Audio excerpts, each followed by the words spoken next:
Hello, everyone. Welcome to Daily English Stories. I am very happy you are here with me today. Today, we are going to practice English in a calm, natural, and powerful way. We will practice English using a method called the shadowing technique. Here is how it works. First, listen carefully to each sentence. Then, pause the audio and repeat after me. Copy my tone, my speed, and my pronunciation like a shadow. Do not rush. Relax your body. Relax your mind. Learning English should feel comfortable and enjoyable. Today, I am going to tell you a beautiful and emotional story called The Forest Trip. It is a story about friendship, fear, courage, and young love.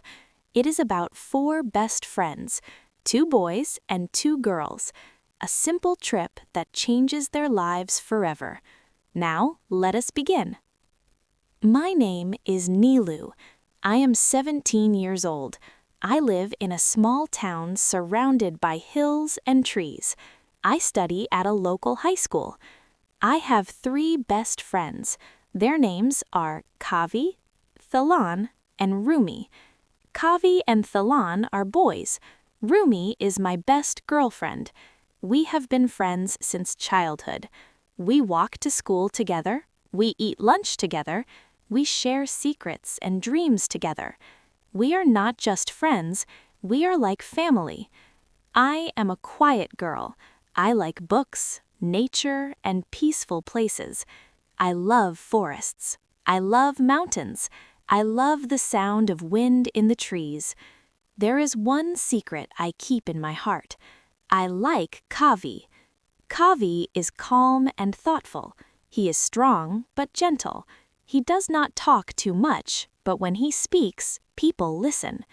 I liked him for a long time, but I never told him. Only Rumi knows. One afternoon after school, Rumi said something that changed everything. She said, "Why don't we go on a trip together?" We all looked at her. "A trip?" Thalan asked. "Yes," Rumi smiled. "A forest trip, a mountain hike, just us 4. Kavi smiled. "I know a place," he said. "It is called Misty Hill. There is a forest and a small waterfall." My heart jumped. A forest trip with Kavi. I tried to act normal, but inside I was very excited. Rumi looked at me and smiled. "I think someone is very happy," she said softly. I felt shy. We planned the trip carefully. We packed food, we packed water, we packed jackets, we packed a small tent. Rumi's father agreed to drop us near the mountain. Early in the morning, we started our journey. The sky was clear. The air was fresh. Birds were singing. When we arrived, the forest looked magical. Tall trees, green leaves, soft sunlight. We started walking slowly. We laughed, we talked, we took photos. Rumi danced on the path. Thalan joked and told funny stories. Kavi walked beside me. At one point, my bag felt heavy. Kavi said, "Let me carry it." I said, "No, it's okay." He smiled and took it anyway. My heart felt warm. After hours of walking, we reached a small waterfall. The sound of water was calming. We sat on rocks and ate our lunch. The forest felt alive. Kavi said, "Let's stay here tonight. We can build the tent." Everyone agreed. We built the tent together. As the sun went down, the forest became quiet. We made a small fire. We talked about school. We talked about dreams. We talked about the future. Rumi suddenly asked, "If you could fall in love with someone, who would it be?" I laughed nervously. My eyes moved to Kavi without thinking. For a moment, our eyes met. No one spoke. The fire crackled softly. That night was cold. I could not sleep. I came out of the tent quietly. Kavi was already sitting near the fire. He looked at me and smiled. "Cold night," he said. "Yes," I replied. We sat in silence. the forest sounds surrounded us. Then he spoke. "Nilu, can I tell you something?" "Yes," I said quietly. "I've liked you for a long time." My heart stopped. I didn't know how to say it. I was afraid. I looked at him. "I like you too," I whispered. He smiled. That moment felt unreal. No big words, no promises, just feelings.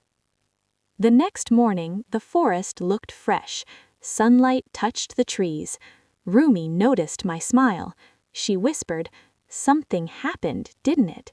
I nodded. She hugged me tightly. After breakfast, we decided to walk higher into the forest. The path became narrow. Phone signal disappeared. Dark clouds slowly covered the sky. Then rain started. Heavy rain. We ran, but the path disappeared. We were lost. Fear filled my chest. Kavi held my hand. "I'm here," he said. "I won't let anything happen to you." We heard strange sounds. An animal growled nearby. We stayed close together. Finally, we found an old wooden hut. We went inside. It was broken but safe. Rain stopped slowly. That night, we stayed close. Kavi whispered, "No matter what happens, I'll stay with you." I believed him. The next morning, the forest looked fresh. Sunlight touched the trees. Everyone was safe, but we were not the same anymore. The trip changed us. It taught us courage. It taught us trust. It taught us love. Sometimes the scariest paths lead to the most beautiful moments. Thank you for listening to this story on Daily English Stories. Now go back, listen again, pause after each sentence, repeat out loud. Practice shadowing every day. Your English will improve. Your confidence will grow. See you in the next story.